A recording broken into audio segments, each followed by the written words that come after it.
ప్రియులారా, ప్రార్థన చేసుకుందాం. పరిశుద్ధుడా, మీకే స్తుతులు స్తోత్రాలు చెల్లిస్తూ ఉన్నాం. ఈ ప్రాతకాల ఆరాధనలో తండ్రి, మీ సన్నిధి నిత్యము మాతో ఉంచండి. ఆరాధన అంతటలో మహిమ ఘనత ప్రభావాలు మీకు ఆరోపిస్తూ యేసు ప్రభు వారి పరిశుద్ధ నామమున వేడుకొనుచున్నాము తండ్రి, ఆమేన్.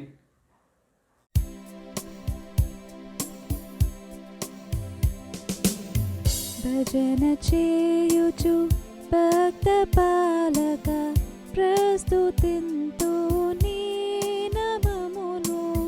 భజన చేయుచు భక్త పాలక ప్రస్తుతింతు నీ నామమును.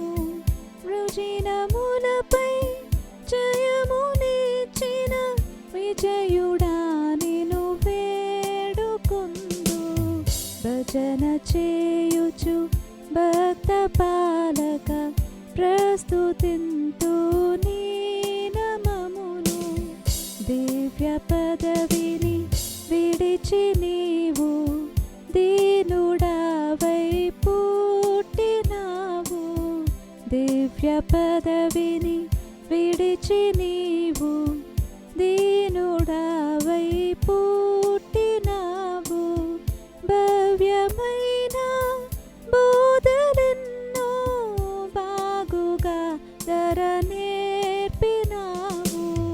భజన చేయుచు భక్త పాలక ప్రస్తుతింతు నీ నామమును. నరుల గావను పరము నుండి ధరకు నీవు వచ్చినావు. నరుల గావను పరము నుండి ధరకు నీవు వచ్చినావు. పరుడనైనా నా కొరకు నీ ప్రాణము నర్పించినావు. భజన చేయుచు భక్త పాలక ప్రస్తుతింతు నీ నామమును. చెడిన వాడా నైనా నన్ను చేరదీసి ప్రోచినావు. చెడిన వాడా నైనా నన్ను చేరదీసి ప్రోచినావు. పడిన నాదు కోతి నుండి పైకి లేవనెత్తినావు. భజన చేయుచు భక్త పాలక ప్రస్తుతింతు నీ నామమును. ఎంత ప్రేమ, ఎంత దయా, ఎంత కృప యేసయ్య నీకు.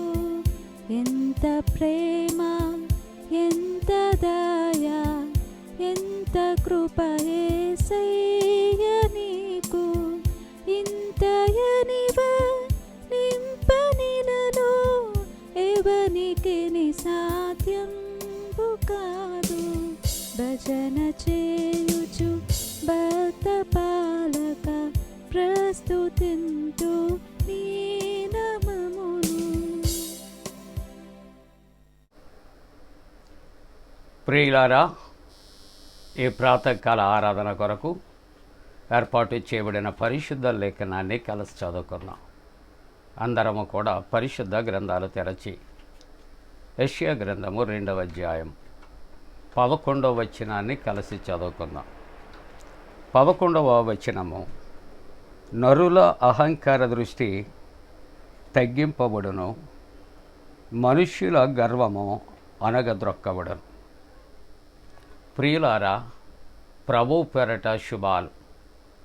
జన్మదినాలు, వివాహ దినాలు జరుపుకుంటున్న కుటుంబాలకు మరి యేసుక్రీస్తు ప్రభు పరిశుద్ధ నామమున పండు prince and sisters YouTube channel ద్వారా శుభాకాంక్షలు తెలియజేస్తూ ఉన్నా.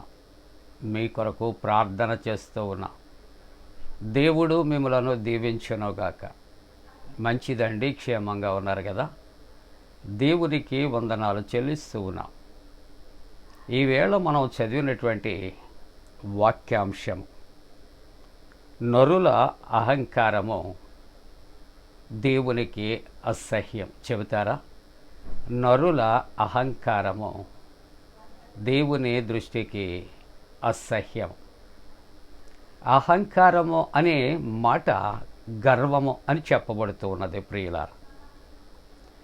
అసలు దేవుని యొక్క సన్నిధిలో ఉన్న ప్రధాన దేవదూత పాతాళానికి త్రోసివేయబట్టడానికి కారణం ఏంటో తెలుసా? అహంకారం, గర్వము. నేను దేవునితో సమానము అనే ఒక దురాలోచన ఎప్పుడైతే వచ్చిందో, ఎప్పుడైతే అహంకార దృష్టితో ఆలోచన చేసిందో, దేవుని సన్నిధి నుండి త్రోసివేయబడింది ప్రియులారా. లోకములో దేవుని యొక్క ప్రేమను బట్టి మానవులమైన మనకు కూడా సర్వసంపదలు ఆయన అనుగ్రహిస్తాడు.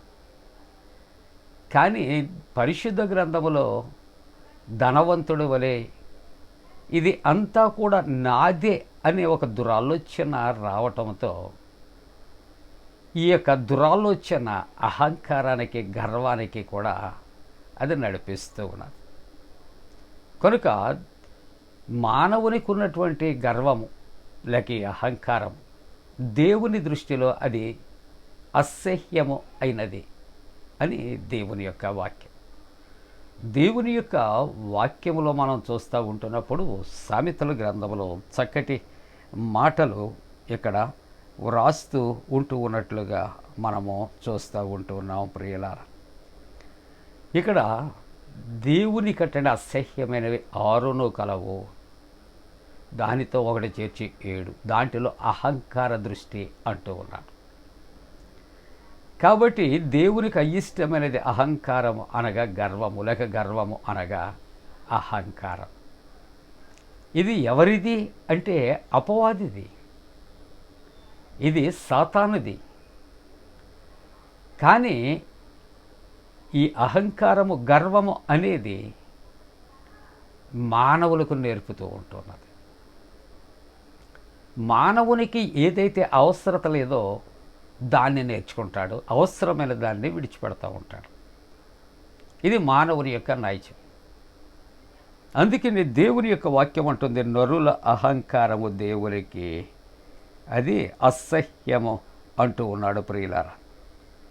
సామెతల గ్రంథంలో 16వ అధ్యాయంలో 18వ వచనంలో చూస్తే, నాశనమునకు ముందు గర్వము నడుచును. నాశనానికి ముందు గర్వం, గర్వానికి ముందు నాశనం, రెండు కలిసి ప్రయాణం చేస్తాయి.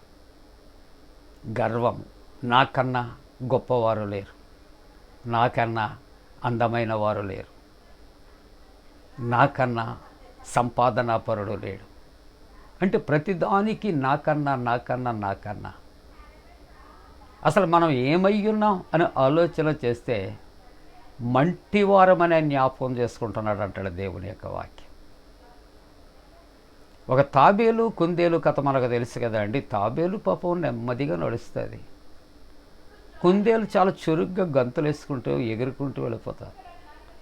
ఒకరోజు 2 పందెం వేసుకున్నాయట, ఎవరు ముందుగా వెళదాం పలానా స్థలానికి.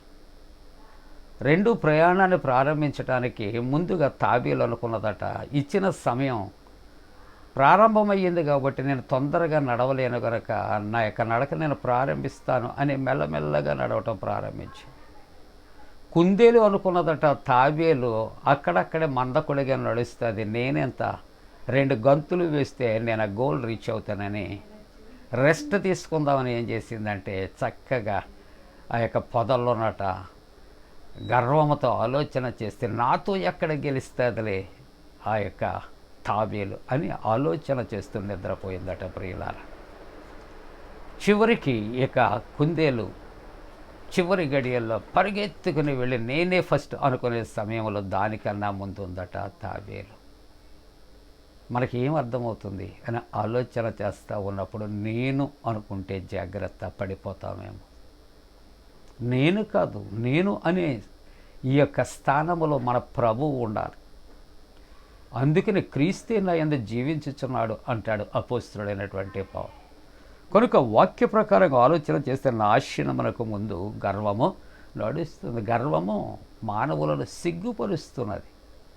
అందుకని దేవుని యొక్క వాక్యాన్ని మనం ఆలోచన చేస్తే సామెతల గ్రంథం 21వ అధ్యాయం 4వ వచనములు అంటాడు, అహంకార దృష్టి గర్వ హృదయమును పాపయుక్తములు అని దేవుని యొక్క వాక్యము మాట్లాడుతుంది. పాపయుక్తములు అంటుంది.